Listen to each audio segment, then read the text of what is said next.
quittons Khiva en direction de Boukhara. Nous longeons d'un côté le désert, de l'autre l'Amou Daria. Comme la mer d'Aral, plus à l'ouest, le fleuve qui fait frontière avec le Turkménistan est vidé de ses eaux par les cultures de coton.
La forteresse de l'Arc, le symbole de l'émirat de Bokhara. Face à la place où se tenaient les grands rassemblements et les exécutions, on peut apercevoir la console où se tenait l'émir. Nous escaladons la rampe et traversons la porte flanquée de 2 bastions imposants. Puis nous passons devant le Tupchi Bashi, le commandant de la forteresse, puis le long des cellules d'infamie et des chambres de torture, les Kana-Kane, pour atteindre le cœur de l'arc. Le trône de couronnement de l'émir. Les colonnes ici sont en pierre, contrairement aux colonnes habituelles qui sont en bois. Bonjour, qui êtes-vous? Tu vas bien? Oui. À l'intérieur de la forteresse, nous visitons la mosquée du Vendredi, le musée des poètes et le musée régional, avec des objets de propagande de l'époque soviétique. La mosquée du Vendredi.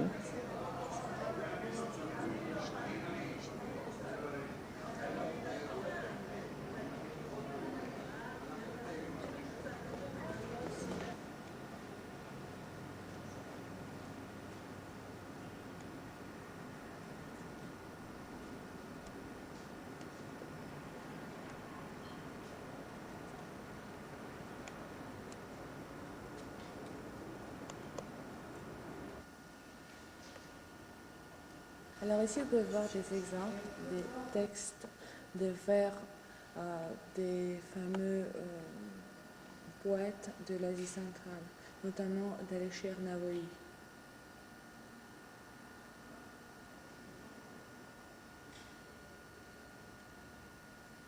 Qui a vécu sous le règne des derniers des Timurides, en fait. Il était né sous le pouvoir de Shahrukh, le fils de Tamerlan.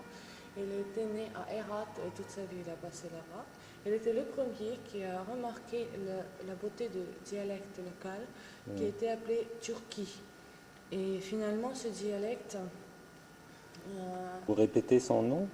Alisher Navoï, le poète de Alisher. C'est difficile à dire.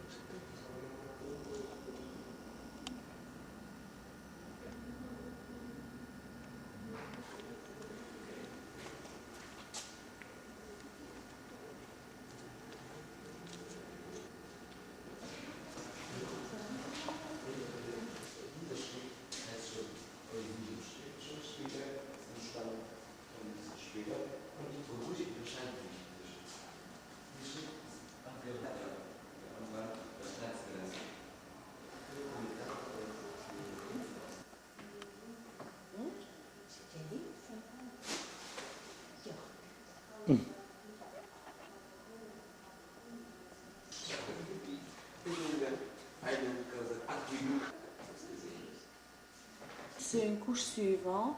L'aristocratie qui était toujours dans la position assez favorisée et a changé leur opinion comme ils voulaient. Ils ont toujours été subordonnés aux volontés des gouverneurs. Après, il y avait le clergé. Voilà, ici vous avez le clergé. Ouais. Après, une couche suivante, c'était les marchands et la population simple qui souffrait de cela. Marie. Le dernier, Oui. Émir Oui. Ahad Khan, c'est son père. Et avec les dates, vous voyez, il a régné jusqu'en 1920. Après, il s'est enfui en Afghanistan et après quelque part en Amérique. Et maintenant, il y a des gens qui se réclament comme les descendants en Amérique. Et même, il paraît qu'il y a quelqu'un en France. Mais je ne sais pas sûr. Paranja. La voile, oui, un crin de cheval et avec un grand manteau au-dessus de la tête. Après, vous avez la photo des gens pauvres. Vous pouvez voir, vous pouvez comparer avec une famille dont le niveau est assez élevé.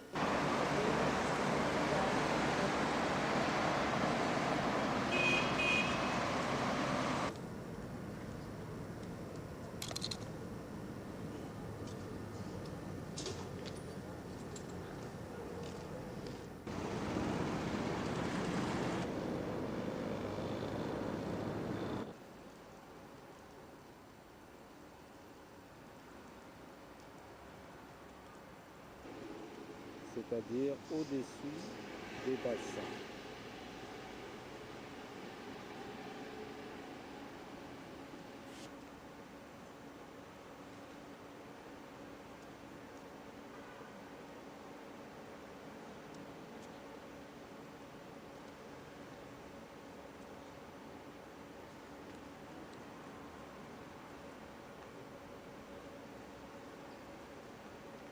Mosquée Bolo House fait face à l'Arc, de l'autre côté de la grande place.